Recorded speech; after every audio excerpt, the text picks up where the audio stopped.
About a year ago, I did a little video on the history of Derpy Hooves, explaining how she came to be and what she represented to her fans. It has since become my most popular video, despite how terribly amateurish it was, but I'm glad people seem to have enjoyed it. However, I made that video while the third season of Friendship is Magic was still airing. At that time, Derpy had been MIA since the end of season 2, about 9 months prior, so people were genuinely worried that she was gone for good. I had faith in the show's staff, but I have to admit I was a little worried too. Now there have been some developments in the past year, but you'll have to wait patiently until I get to them. I'm not going to spoil them for Derpy's back!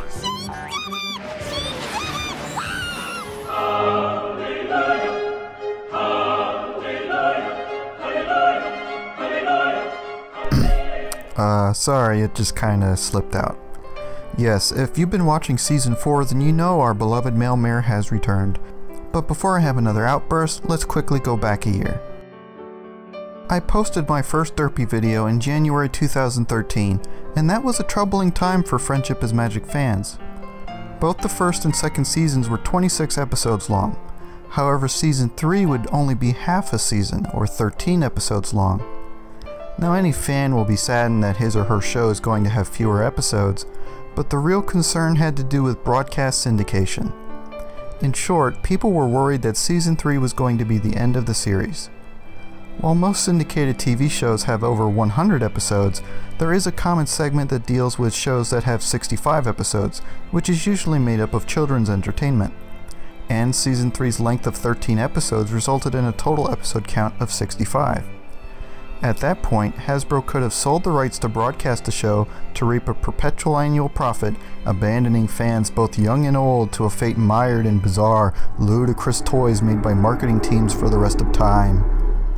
That was the conspiracy theory anyway, and it wasn't that far-fetched. Good series do get cancelled before they should be. Plus, the season 3 finale transformed Twilight Sparkle into an alicorn and made her a princess, which again fed the fears people had about the show ending, since the main character of a story becoming a demigod usually happens at the end, not in the middle. And then rumors surfaced in early 2013 about a movie based on Friendship is Magic, except that the characters would be human instead of ponies. You would think that the news of a movie would have made the fans happy, but the concept of changing the characters into humans made people worry that this strange new license was going to be the future. And throughout all of this, people were still thinking about Derpy. As the end of season 3 drew near, Derpy fans, again meaning everyone, were feeling pretty bummed out. While there were some possible instances of Derpy being visible in a couple season 3 episodes, they were so minor that you couldn't even really be sure it was her. But the season 3 finale gave us a sweet little present, with a couple of genuine background appearances as well as a wink towards the viewer at the end. That was our reminder that the show staff loved Derpy just as much as we did, and that they weren't going to give up on her. But there was still the matter of the movie. I considered making a separate video to discuss the movie on its own because I was able to see it in theaters and I really enjoyed it. I may do that eventually, but for now I'll keep it simple. My Little Pony Equestria Girls was released on DVD and Blu-ray on August 6, 2013, with a limited theatrical release taking place in the 6 weeks prior. This movie was the primary reason that season 3 was shortened, as the same people worked on both projects. The premise is that Twilight Sparkle must follow a thief through a magical mirror which sends her to the human world. Before going to see the movie, I had heard that there was a special surprise with the credits for the movie, and that surprise would turn out to be an adorable Equestria Girls version of Derpy dancing with the muffin. I didn't realize it while watching, but she actually appeared in the movie itself as well, during the cafeteria song. She sneaks by the bottom right corner at one point, and can later be seen dancing in the background if you squint. Equestria Girls was initially very polarizing, but a couple of months after its retail release, people settled down after they realized that it wasn't the end of Friendship is Magic, nor was it trying to take its place. It was simply its own thing, and it turned out pretty well for a corporate mandate project. With that behind us, we turned our faces to the future, to Season 4. There were rumors about Season 4 even before Season 3 began airing, through paperwork and the like, but in February of 2013, it was officially confirmed that not only would Season 4 be coming, but that it would be a full 26 episodes long. It would not start airing until the next winter, but it was on the way. It was a long, hard wait, but Season 4 started off very strong, and every episode so far has been a blast. But what about Derpy? As the weeks went by, as the episodes aired, I was starting to worry. 2 months after the season began, there was still no sign of her on the show, and yet Hasbro had been licensing Derpy's image to many companies for merchandise all throughout 2013. I showed some officially licensed Derpy merchandise in the previous video, but there have been plenty of Derpy products created since then. Many of them were created in association with specific stores like Hot Topic or Target, and there's tons of items from keychains, bracelets, wallets, socks, underwear, hats, belts, cell phone accessories, bow ties, collectible figurines, trading cards, costume wigs, even a flippin' bathrobe. And that's just the direct market stuff. Funko and We Love Fine have made many new Friendship is Magic items over the past year, and plenty have starred that nameless mare we all know and love. Which brings me to something that really irked me. I was happy to see that Derpy was still around, but while Hasbro was making bank off of Derpy's celebrity, they couldn't be bothered to dignify her with a name. On all of these products, she's called something different, or she's not given a name at all.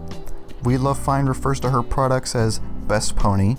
The official Hasbro wig is called Muffins, with a trademark? Seriously? And most humorous of all, Funko products simply refer to her as I Heart Muffin. That's not a description or a tagline, that's what they call her. With the MemoBot thumb drive, she's referred to as fan favorite on the website, but the product itself is stamped with Derpy with a trademark symbol. Now, I admit in the grand scheme of things this isn't really a big deal, but it's very bizarre and it's something I would expect from bootlegs and knockoffs, not officially licensed merchandise. But on January 18th, the 10th anniversary of Season 4 aired, and in the middle of the episode, Derpy came out of nowhere. I couldn't see it at the time, but I'm pretty sure the smile I put on when I saw her walk out and wave that flag would have put the Joker to shame. After the episode, some people who worked on the show came forward and said that they intentionally left Derpy out of the earlier episodes just to spring the surprise on us, and that she was back for good this time. She wouldn't have to hide anymore, she could once again be the background pony that she used to be. However, they don't call her by name in the episode, nor has Derpy spoken in any of her Season 4 appearances. Do you want to know how that makes me feel? It makes me feel so content. Yeah, I'm quite happy the way it is. Yes, I would love for her to get her name back, and yes, it would be neat if she could participate in stories every once in a while by speaking, but using the name Derpy is probably not an option. Clearly, Hasbro thinks that the name was the main point of contention with her potential offensiveness, which is why officially licensed products aren't allowed to call her Derpy. Even on the licensed iPad game from Gameloft, she is unnamed. So why not give her a new name, or call her Ditsy Doo? I don't know exactly what Hasbro's thoughts are, but let me explain it this way. As I said, I was fortunate enough to see the Equestria Girls movie in a theater, and when I went to see it I took my Derpy backpack with me, which I got from We Love Fine. Since Equestria Girls was a straight-to-DVD movie, its theater run was limited, and so my particular theater only showed it in the morning, before they ran their normal movies. They opened up early just to show Equestria Girls, so everyone who came to the theater was there to see it. Since we basically had the entire theater to ourselves, many of the people who came stood around in the lobby to talk to each other, and of course to hit the concessions. And here's the point I was trying to make. I had a lot of people ask me about the Derpy backpack, where I got it, which characters were available, and so on. Some of the parents there with their kids weren't sure which character it was, but every single kid who saw my backpack knew exactly who it was. Girls 4 or 5 years old would yell out, "Derpy!" or "Mom, it's Derpy!" And remember, this is over a year after the last roundup happened. The only time Derpy was called that name on the show was in the last roundup, and that was edited within weeks, so I assume any reruns would have featured the edited version where Derpy wasn't named. And as I already pointed out, none of her merchandise has the name Derpy on it, and yet even 4-year-olds know her name. I have no doubt that the internet is largely responsible for this, but the fact is that anyone who likes this show even a little knows who Derpy Hooves is. Depending on who you are, she may represent innocence, or playfulness, or even individuality, that being different is okay. But what Derpy Hooves represents to everyone is that the one thing she wants most of all is for you, whoever you are, to be happy. Well, and maybe a muffin or two.